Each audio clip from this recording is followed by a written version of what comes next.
Υπάρχουνε πολλοί που ναυαγίσαν μέσα στο κοστούμι τους. Ω ναι, ξέρω καλά πως δεν χρειάζεται καράβι για να ναυαγίσεις, πως δεν χρειάζεται ωκεανός για να πνιγείς. Υπάρχουνε πολλοί που ναυαγίσαν μέσα στο κοστούμι τους, μες στη βαθιά τους πολυθρόνα. Πολλοί που για πάντα τους σκέπασε το πουπουλένιο παπλωμά τους. Πλήθος αμέτρητο πνίγηκαν μέσα στη σούπα τους, σε ένα κουπάκι του καφέ, σε ένα κουτάλι του γλυκού. Ας είναι γλυκός ο ύπνος τους εκεί βαθιά που κοιμούνται, ας είναι γλυκός κι απόνηρος, κι ας είναι ελαφρύ το νοικοκυριό που τους σκεπάζει.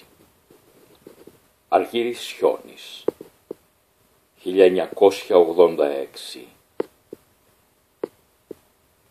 Μας εύχομαι η Κυριακή μας να είναι γεμάτη απλωτές σε πελάγι και σε ωκεανούς αγάπης, έρωτα, γνώσης, επικοινωνίας, χαράς, απόλαυσης, δημιουργικότητας.